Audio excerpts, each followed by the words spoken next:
Welcome to Positive Recovery MD. If you're listening, chances are you want to create happiness around you and thrive in your life. We're glad you're here and you've come to the right place. This podcast will inspire and motivate you to not merely survive your recovery journey, we'll give you the tools to build or strengthen your foundation to thrive and flourish in your life.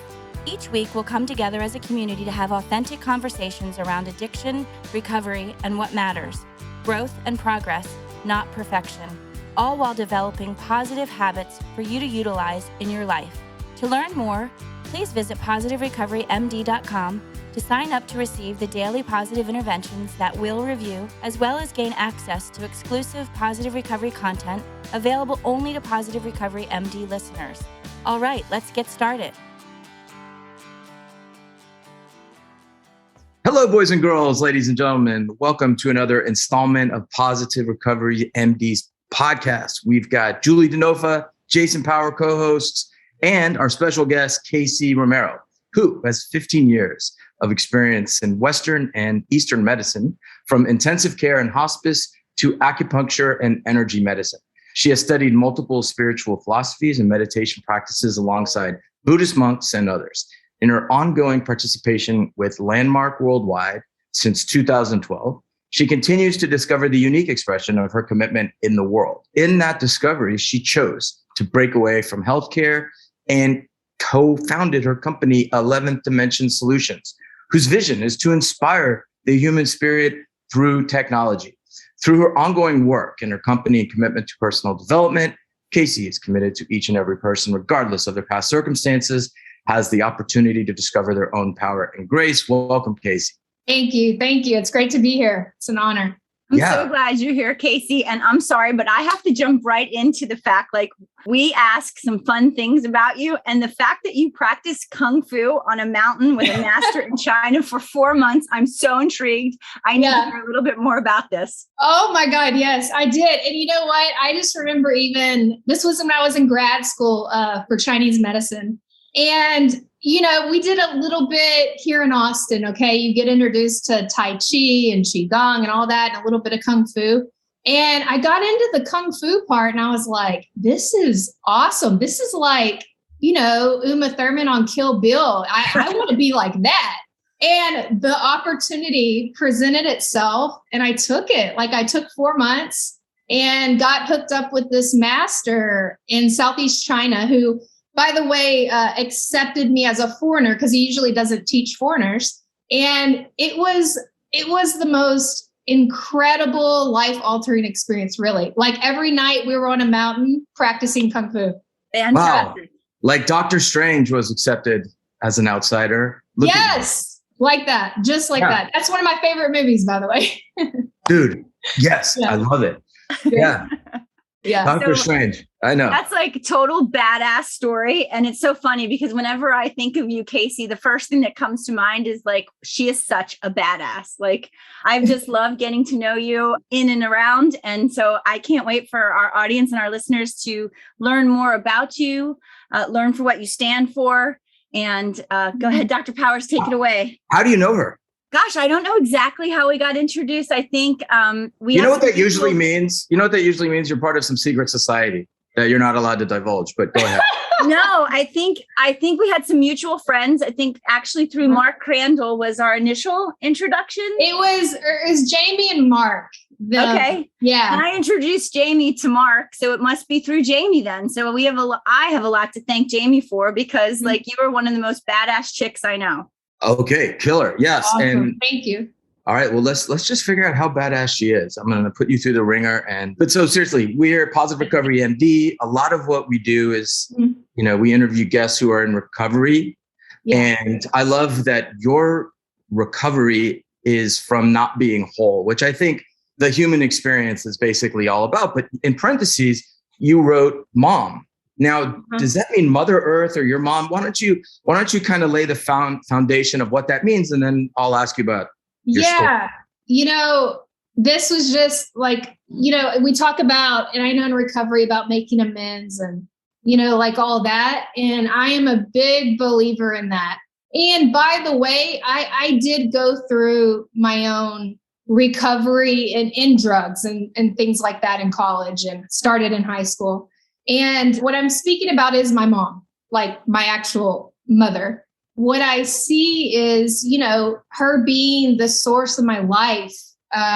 If I'm not whole and complete with her, then, I create for myself then, okay, well, what do I got? If I'm not whole and complete with my parents, and I think a lot of different methodologies, it always comes back to your parents somehow or another. So I saw something this past weekend that I just didn't see. It was like a blind spot, which, once you see it, you can't unsee that, right? And then it gives you the opportunity and the power and the choice to, do what it takes, have whatever conversation that is, to have that relationship be whole and complete. And I got to do that this weekend with my mom. That's beautiful. And yeah. So I want to ask you a question, and I'm not confrontational. I want to preface it by saying that, honor thy mom, thy mother and father, or father and mother, whatever order it is biblical. And to me, that's like long-standing wisdom for the most part. But what would you actually say to somebody whose parents were abusers of the worst kind? Now, are they supposed to be whole with them? And what does that look like? Yeah, when you say that, what the word that comes up for me is forgiveness. It's really about, I would say, what it is where you are. So if my parents are abusing me and I'm holding on to that and the anger and everything that comes with making them wrong about that, which I'm not condoning anything was like wrong or like that wasn't wrong. Okay. But it's like that holding on to that where you are in your body and how you take that into your future. It's in the way of what's possible is what I'm saying. Totally. So being in that context, being whole again doesn't mean that you are accepting that they are necessarily in your life, but that you've done the work of letting go of resentment. Forgiveness, I think, is a gift you give the self. That's right. Yes. Right. So absolutely. it is. It's a gift you give yourself so that you don't have to carry around that burden anymore, and it impacts the rest of your relationships, and especially the relationship with yourself, Totally. And your answer to one of our questions, and I'm sorry, listeners, but you guys don't have privy to this. You didn't know what I was talking about with mom in parentheses, but I really like your ideology in that, Julie and I are in the trenches treating, a disease that causes bad behavior. So it's easy for other people to look at that, the shell of a person and say, you know what, they're just acting a fool. They're a fool, or like can't accept them. It's not a disease. It's their choice, whatever it might be. Yeah. Right. Yeah. At the same time. So like, I understand people think that labeling, even the act of labeling it, is permissive, but we maintain that you are responsible. Like personal responsibility is first and foremost. And I think you wrote, the only thing that you have any dominion over is your word. Yes. You either honor that or you don't. Right. So we're talking about word, but as far as what you were talking about responsibility, what Casey has always shown me, and when I'm around her and what she actually talks about, is that she speaks straight. She authentically shows up. She listens for people's greatness and bigness. And more importantly, she has to be that with herself first so that she can walk the talk. So that's how she shows up in the world. And so when she doesn't, she feels that she's responsible for that. She acknowledges that and then gets back on it. So it's kind of like in where we are, Dr. Powers, when we tell people they have to get back on the beam, she does that and self-corrects, on her own in that way, because she knows that making a difference starts with her, and the work on her isn't always easy. And I say that because, I'm reading kind of what we are privy to, but that's true with all of us. Then what it does, it creates a life worth living. And really, that's what we're trying to bring people back to. Yeah. So great, Julie. And it's perfect, Dr. Powers, what you were talking about. I mean, recovery is like not easy, right? Like it's like on, off, like you make progress and then there's a step back and then you get back on and all that. And I would say like the biggest thing I say it takes for someone is having grace with yourself and your humanity, because you are. I read the daily, what you sent out positive today. intervention. Yes, exactly. So the having grace for our humanity is what I say is most needed right now.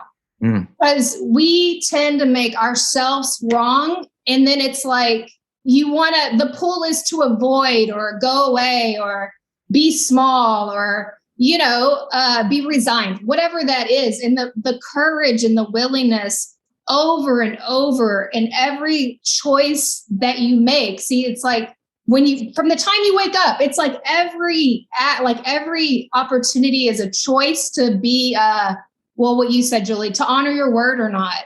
And then what's your word? Like, well, if you're in recovery, your word might be I'm going to be sober today, right? Like that's my word. So then there's the expression of that word in your life, in your actions.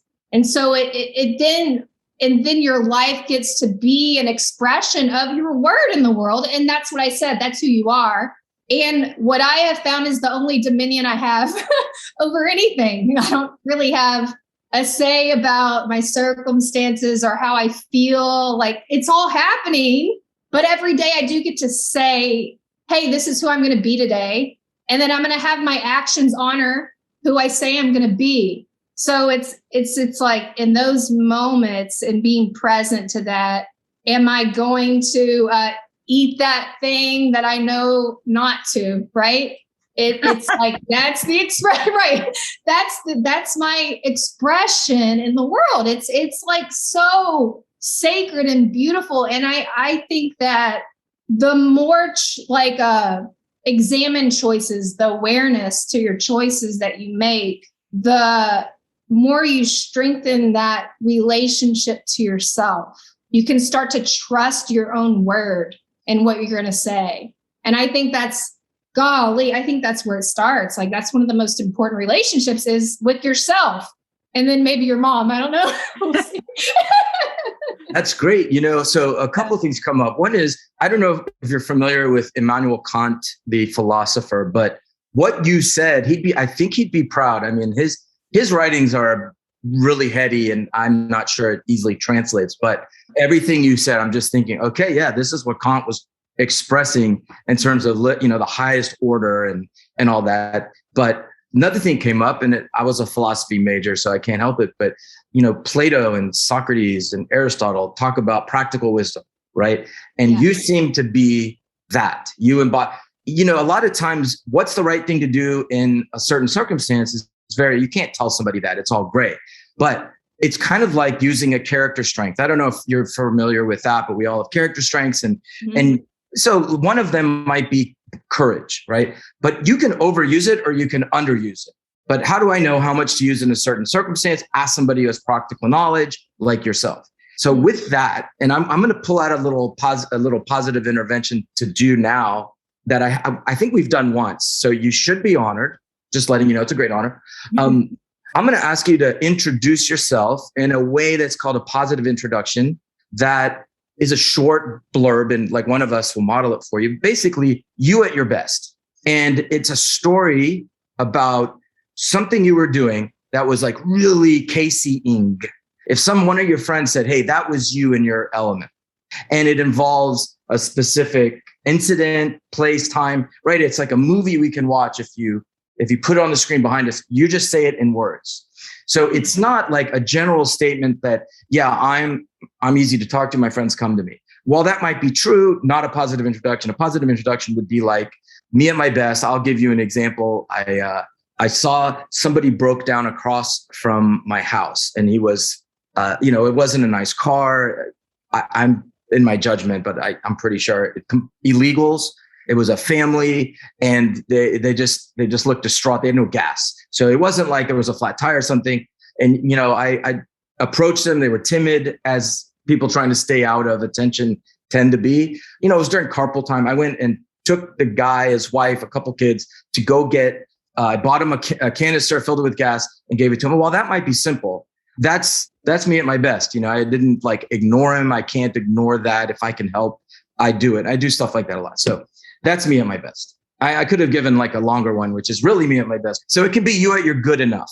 But why don't you sort of think for a second and Okay. That's good. Okay. Here's what comes to mind. And actually moved by it. I just haven't thought of this in a while until you asked. Me and my best, I would say I go into a nursing home. This is when I work in hospice.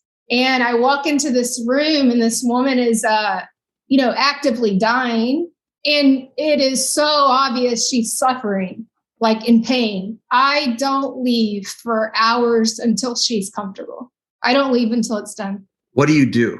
What were you doing there? Were you doing acupuncture? Were you massaging? Oh, no. Whatever there was, like whatever medications, cleaning her up, consoling her daughter that was there upset, just kind of all of it. And until it was all settled and at peace. So that all of it is really what makes the story come alive. But I think you said enough of it that I believe our listeners know you more than your introduction or anything else you might say. Like the kind of person that does that scores off the chart in empathy and love and kindness and generosity and, social intelligence. What else am I missing, Jules? Love. You had love for sure. And that's what I heard a lot reflected in the story that Casey was sharing. And that is you at your best. And I've heard stories about you, Casey, where you are just showing up for people and helping them to gain their own access into what's next. Yeah.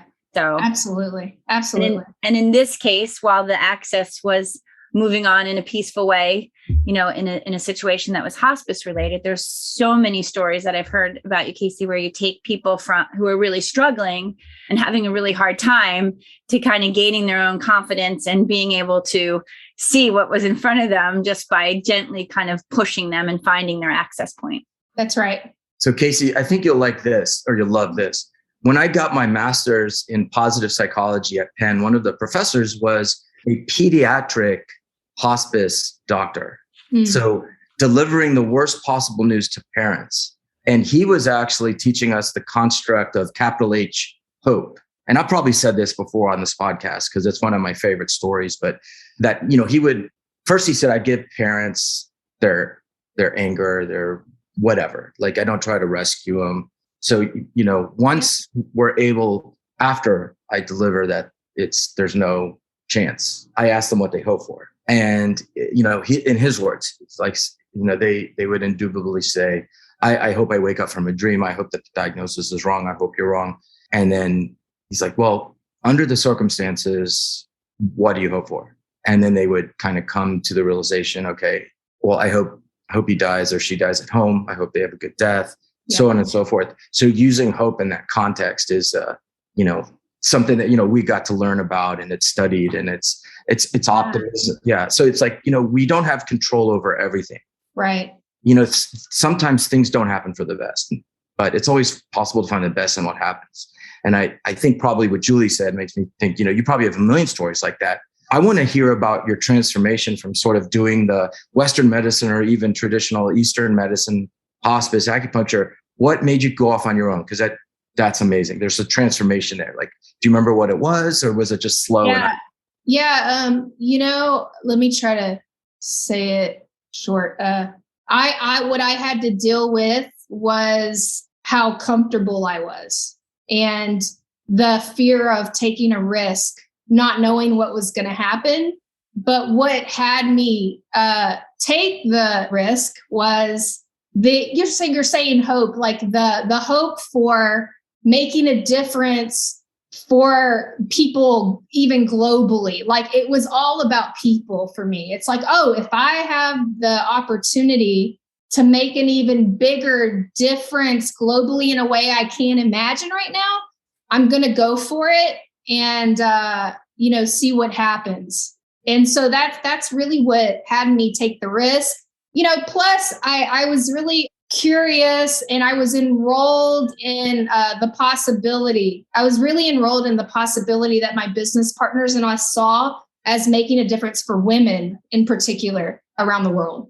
So, oh no, are you another guest that's going to make me lament that I'm not female? No, not at all. Not at all.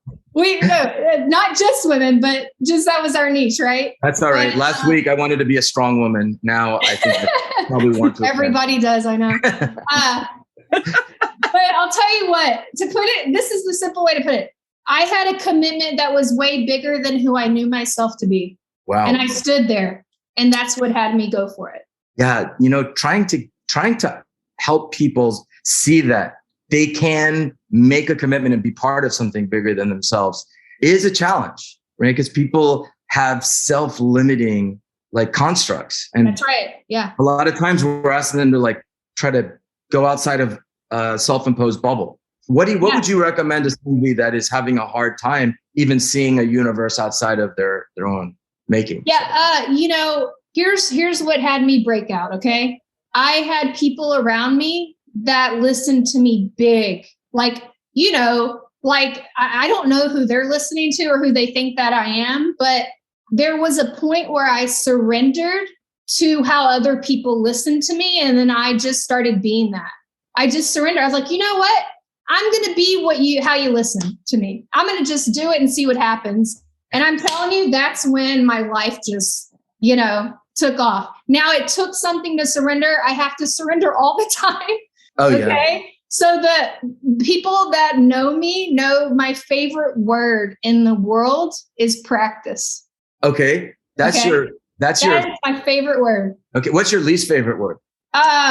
Shoot, that's a great question. I don't know. I'll have to think about that one. Okay. So what's your favorite sound? Man, I think people joyful and just laughter. I think my favorite sound's laughter. I think it is too. Laughing. Yeah. What's your least favorite sound? Anger. How does anger sound to you? You know what? I was about to say that. I don't know how it sounds, but it is a feeling. It's a feeling for sure. Yeah. Yeah, it's an experience. For our listeners, we're all making faces like angry faces. Yeah. It's definitely an experience. What turns you on? When I see people get who they are. What turns you off? Suffering. Unnecessary suffering. So what vocation would you have loved to have a stab at in an alternate universe? Like, what would you like to do? If I could do anything, I'll just put it like this. If I had a stab, for some reason, I would have wanted to attend the Harvard School of Divinity. Okay. That's awesome. And whatever that made available, Wow. Yeah. Okay. Yeah. Great. So the follow-up question, the next one after the follow-up question is going to be tailor-made for that. What vocation, if forced to do, would you loathe? Something that was not with people. Like what? I don't know if you told me to go, hey, you need to go just into a cave and meditate. Okay, but nobody's going to pay you to do that. I know, you're right. I get it. No, that's okay. That's good. I don't know. That's just something behind a cubicle. Okay. With no people. I would loathe doing that. Gilbert. There you go. I'm pretty sure if you're alone, you don't need a cubicle because that's supposed to cram as many people into the. Yeah. Exactly. You get it. I love people. I love people. If I'm not with people, Jesus. Oh my gosh. Okay. So when you die, what would you like to hear come out of God's mouth? That a difference was made because I lived. That's what I would like to hear. Yeah, it's very interesting that you use the passive tense for that rather than you made a difference. I love that. That shows how much a part of you are. Love that.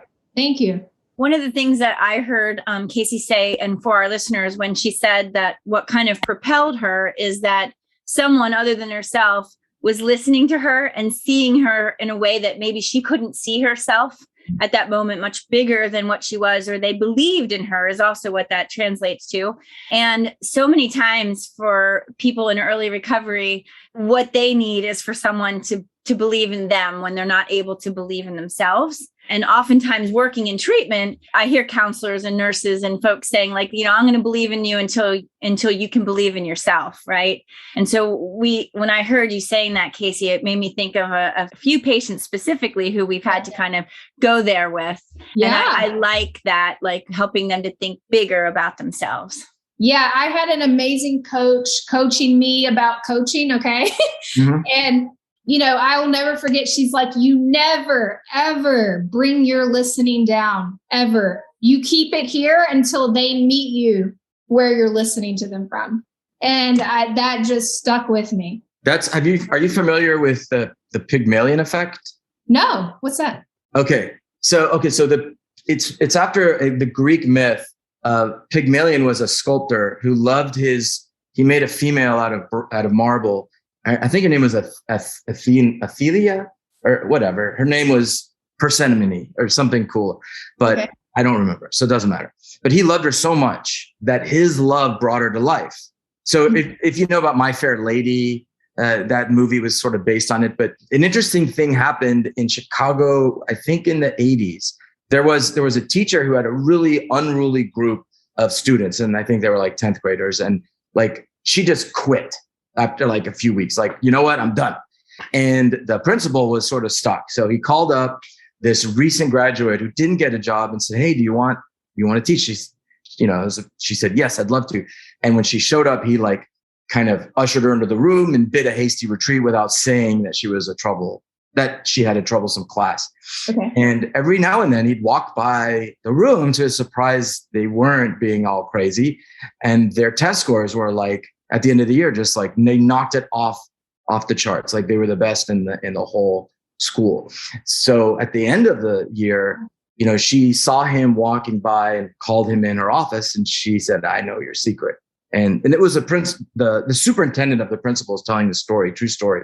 And he's like nervous. So he walked in and she said, you know what? I was going through the desk of the teacher who was before me and I found their names and their IQs.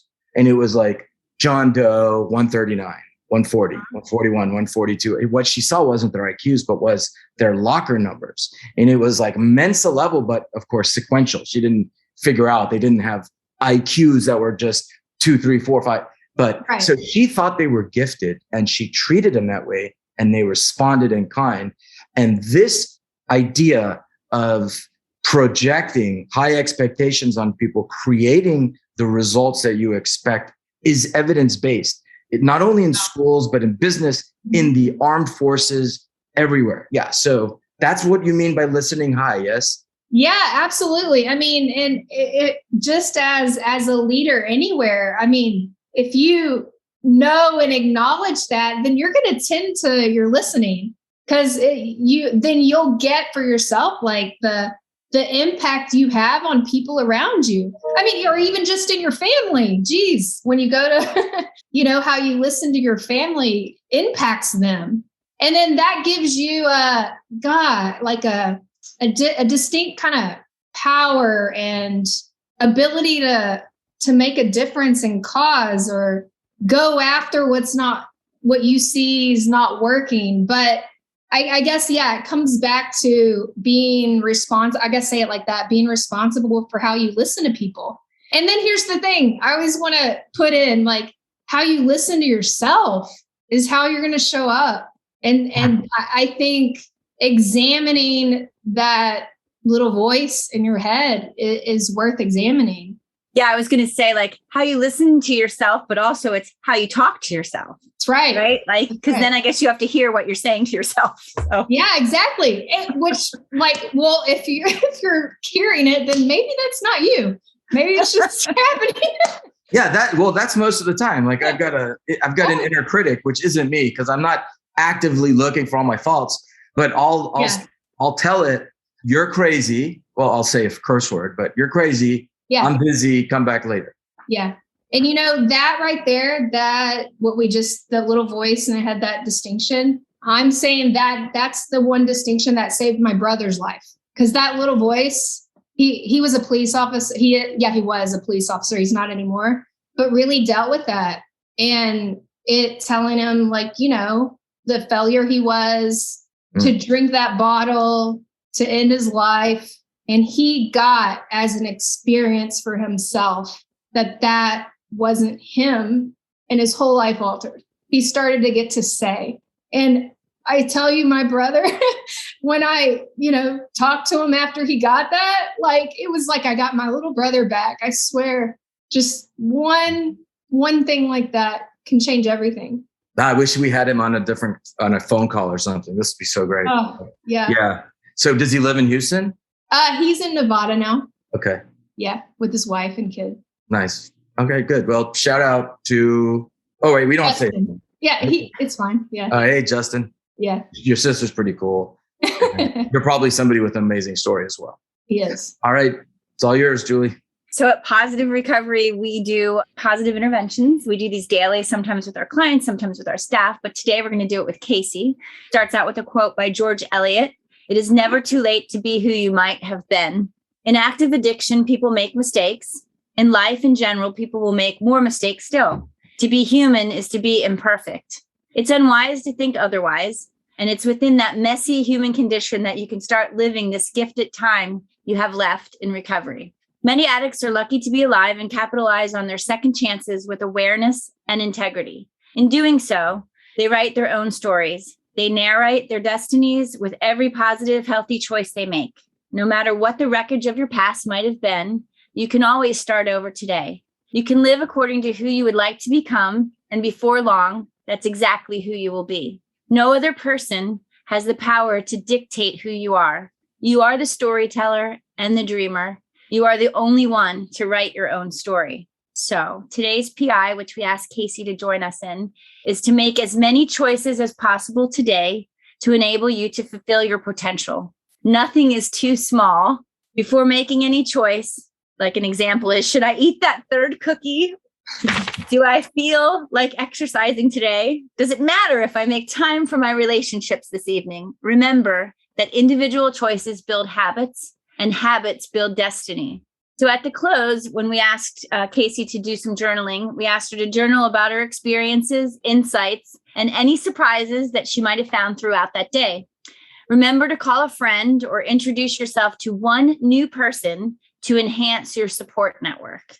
So Casey, when I read this and like how you do big, not small, it was just like, gosh, they wrote this for her today. So what was your experience like with that positive intervention? My experience was, I got to, at the end of the day, my day was powerful. Like I looked back and I got to experience myself as powerful, and that I had a choice about how everything went for me in that day. And I did things that I normally wouldn't have done. For example, text my dad or, call my grandma, because, I saw that's what was important to me and what action would, really honor what was important to me. So yeah, it was surprising and delightful and powerful.